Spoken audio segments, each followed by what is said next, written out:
Okay. We also turned one of the lights off at this point.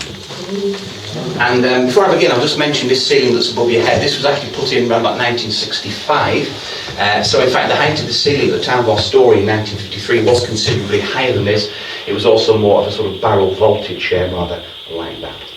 Okay, well, this very famous story that you're now going to hear is without any doubt the most famous of the dozens of ghost stories set in the city of York, and York always likes to boast of being the most haunted city in the UK. But of all the stories you might hear about or read about, this is the one that really does give people genuine food for thought. Well, it begins on the morning of February the 22nd, 1953, when the National Trust that now owned the house decided to have the heating system Frank had put in taken out and replaced by a new one.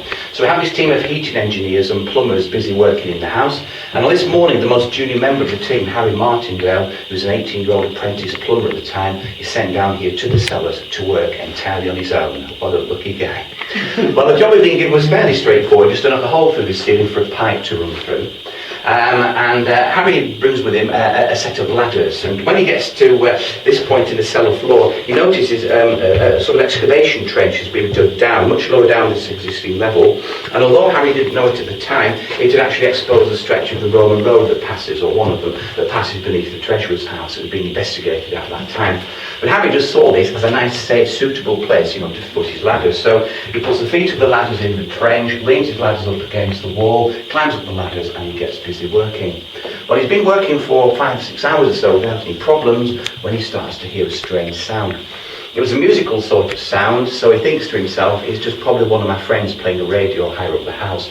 But of course he's totally wrong. The sound started to get louder and louder and closer to him up the ladder. And he also notices, although it is a musical sound that he's listening to, it's not a song or a tune that's being played, it's the same single note over and over again. Rather thinks like somebody blowing into a horn or a trumpet maybe. Well, he still tries to ignore it. The sound gets so loud, he's definitely coming from the cellars, but yet here he is entirely on his own. In fact, it's coming from this very part of the wall here. He's up the ladder there, he glances down to look at the source of the sound, and suddenly, out from the solid wall steps the figure of a Roman soldier, wearing a helmet with plumed feathers down the back, wearing full military uniform. As the soldier steps from the wall, though, Harry notices something very, very peculiar. The soldier can only be seen from his knees upwards. But then when the soldier steps down into the trench, i.e. onto the Roman road, you can see the entire figure. Well, Harry's so amazed by this, he leans back too far and he topples off his ladder. But he picks himself up and he goes to hide as best as he can in that far corner of the cellar over there, and he crouches down, makes himself as small as he can just in case the soldier means him some harm. But the soldier totally ignores him, marches across the cellar floor, disappears through the solid wall in that area there. Well, Harry thinks about escaping, of course, but he can't. More sounds are coming out of the wall, this time the sound of a horse's hoofs. And what emerged next was an absolutely massive horse. On top of the horse there was a rather proud-looking Roman soldier, and he had a circular shield over his left arm. As the horse comes out of the wall, that also couldn't be seen entirely, but then when the horse puts its hoofs into the trench that's been dug, he can see right down to the bottom of its legs. And he said what was a bit unusual about this particular horse was it had very bushy, feathery fetlocks around here. He said it was more like a cart horse, than a normal standard type of horse. Well, the soldier sitting on top of the horse totally ignores Harry, quivering and shaking in the corner there, follows his friend across the cellar floor. He and the horse go through the solid wall. Harry's just about to think of escaping again, but he can't. More noises are coming out of the wall. This time we've got footsteps, marching footsteps. What begins to come out next is the beginning of a whole column of soldiers marching in pairs. Harry counted about 18 to 20 in the actual column itself. All of the soldiers stepping out of the wall, only visible from the knees upwards. Once they're into the trench, you can see right down to the bottom of their feet. And he said all of these soldiers, you can now see, were wearing open-toed leather sandals, and they had leather strappings around the lower part of the legs just up to the knees there. The first of the pair at the head of the column, the soldier on the left-hand side, he was carrying a large stretch wind instrument, possibly the sound he'd heard earlier on. They all start to march across the floor. Well, Harry said he was so close to these soldiers crouched in the corner, he could actually hear them talking to each other, but they weren't speaking a language that he could understand at all. Well, later he gave a very, very detailed description of them. He said they were smallish figures, all wearing military uniforms, and this consisted of leather jackets on the top part of the body, and then beneath that, Harry said they were wearing, well, he called them funny little skirts. Tunics, of course, weren't they, coming down to just above the knee, and he said they were all green in colour. All of the soldiers were armed. 2 or 3 were carrying spears, but most of them just had short little swords that were in holsters on the right-hand side of their body. All in all, having said these soldiers, and again the phrase that he used was, didn't give a very good impression of themselves. Now what he meant by that is they certainly weren't marching proudly across the cellar floor. Harry said these soldiers were trudging along very slowly, they looked quite sad figures. Also he said these were scruffy soldiers, quite a number had mud splattered all over their legs and parts of the uniform. Quite a number of them hadn't shaved for several days, you could see stubble clearly on their faces. And it was as though they'd been out on an expedition perhaps that lasted for several days. Maybe hadn't worked out as well as they were hoping, so here they were trudging back to their sleeping quarters. Well, as the first pairs of the column itself began to go through the solid wall, there was one other thing that absolutely staggered Harry. And that was that not a single one of these soldiers reacted to him in the corner. Not a single one of them even looked at him. And the reason Harry was so amazed by this is because he said, these soldiers, they weren't ghost soldiers. They weren't transparent figures, they weren't sort of willowy, wispy, foggy type figures you tend to think of when somebody says, I've seen a ghost. He said these soldiers were totally solid and real. He said they were so lifelike, he was sure that if he knelt up in that corner and stretched out as far as he could with his arm, he could have touched the soldiers that were nearest to him. But he was far too scared to do that, of course. But when the last pairs of the column had gone through the wall and the footsteps and the voices got fainter and fainter and fainter, Harry makes a run for it, picks himself up, sprints across the cellar, dashes up the first tunnel, rushes up the second one, scrambles up the steps that you came down, and he plonked himself on the top step up there. He was shaking like a leaf, absolutely terrified. Well, the old warden who's in charge of the house at this time sees Harry sitting there. He knows obviously something very serious has happened, so he walks over to him, and before Harry has a chance to say a single word about what he'd seen, the warden leans over him and he said, by the looks of you, my lad, I think you've seen them Roman soldiers. Because the warden had seen the exact same soldiers here the previous year, but never told anyone. Well, Harry Martindale went on immediate sick leave, and he never works as a plumber for the rest of his life. That's the last he sees of any soldiers. But 4 years later, in 1957, we get more amazing sightings here. The keeper of the house by that time, the warden, was a lady called Joan Mawson, and her job was to unlock all the rooms first thing in the morning, including coming down to the boiler room. Well, Joan was a very proud owner of 2 little Yorkshire Terrier dogs, and they were allowed to run everywhere with her throughout this house. But on this morning, as soon as she opened the top door, her dogs dashed down the first tunnel and disappeared up the second tunnel. As Joan starts to walk down the first tunnel, she says she then starts to hear her dogs. She said they started making the most horrible sound she'd ever heard, a mixture of howls and snarling. She came on the second tunnel to investigate, got to the opening there and looked through, and said she saw that her dogs were watching a column of 18 to 20 Roman soldiers wearing green tunics, quite a number splattered with mud, she said, walking in pairs across the cellar floor, disappeared through the wall. 2 months later, she has a second sighting. In the boiler room itself, hears noises in here. Her first reaction has been a break-in. Comes to on the second tunnel to investigate, gets to the opening there, looks through, again said she saw 18 to 20 soldiers, similar to the one she'd seen on the first sighting. But this time, each of the soldiers was leading a horse by its reins across the cellar floor. She said quite a few of the horses were splattered with mud, she noticed, and they disappeared one by one through the wall. And then in December 57, she has the third and last ever sighting.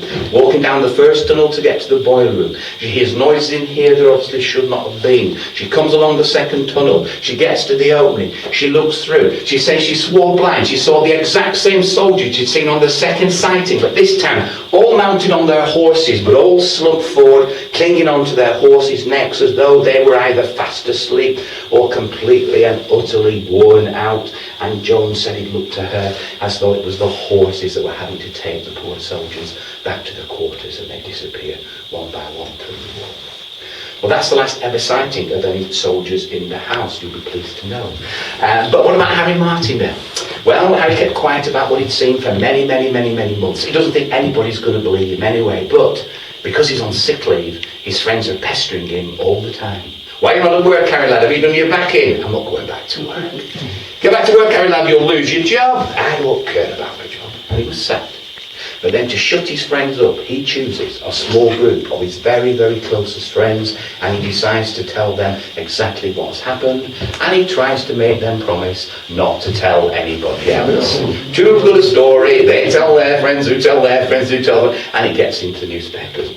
Well, Harry's then interviewed by a whole team of experts on the Roman fort, on Roman military history, and he's quizzed about some of the details he gave, which were a little bit baffling. Was he certain that one of the soldiers was carrying a circular and not the more normal rectangular shaped shields Roman soldiers usually carry? No, Harry said, of course I could tell the shape of that shield. Definitely a circular shield, a big one, and it had a big raised hubs thing in the centre there.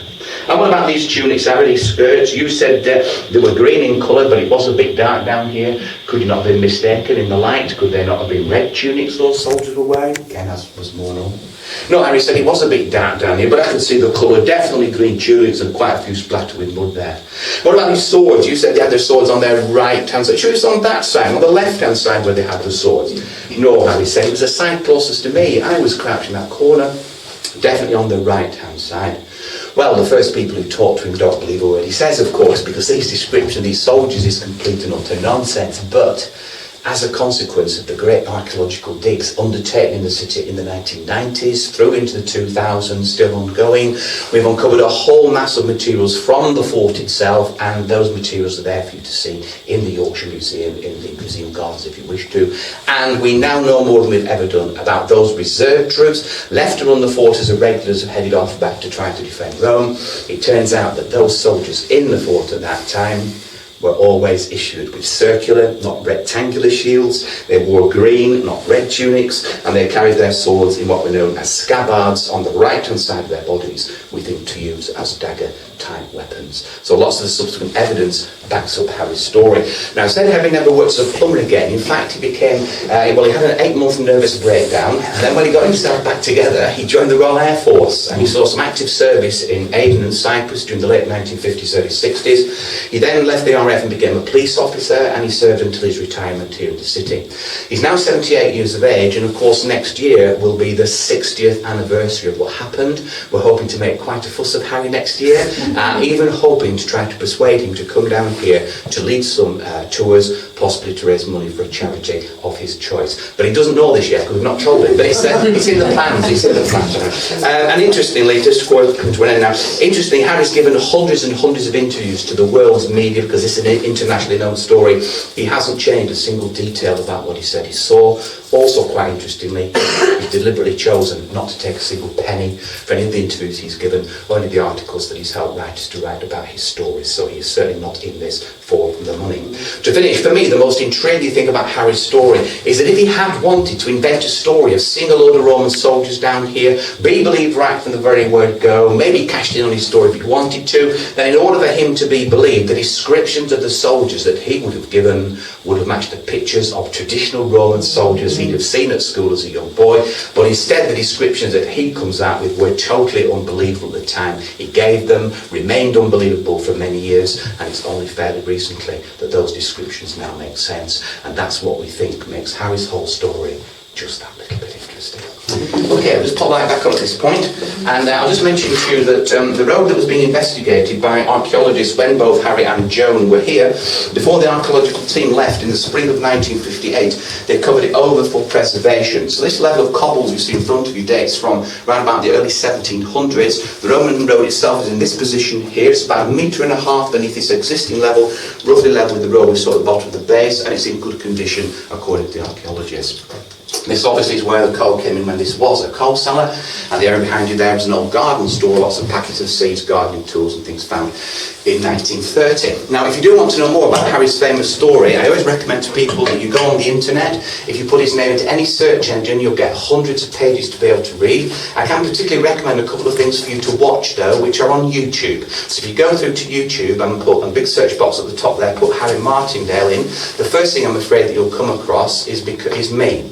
because somebody secretly filmed me back in March, and 6 weeks ago they put me on YouTube. Hello there, YouTube. So I'm there for 16 minutes talking about that. But while I'm talking on that webpage, if you look down the side of the other clips you can look at, if you look for one that's 8 minutes 31, 8:31, that's Harry Martindale stood in front of the wall there telling his story a couple of years ago. What's interesting about the clip, apart from hearing it obviously from Harry firsthand, is the filmmakers interviewed Britain's leading expert on Roman York. He's a man called Dr. John Mitchell, a historian. In the film, John describes the reserve soldiers, the uniforms they would have worn, the armour they were issued with, and the weapons they carried, and of course the descriptions that that John Mitchell gives of the reserve soldiers exactly matches what Harry said he saw here. So that's well worth looking at. But don't neglect me because I need the heads. But I got me in for a second showing. Never mind. Okay. Anyway, hope very much you've enjoyed your tour down here this morning and have a great time exploring the rest of Treasurer's House. If any of you do want to come and see the opposite end of the house, we've reopened the Edwardian servant attic quarters, which were locked up in 1930, and they're more or less as they were in 1930. We're running tours up there throughout the day as well. So I may see some of you later on.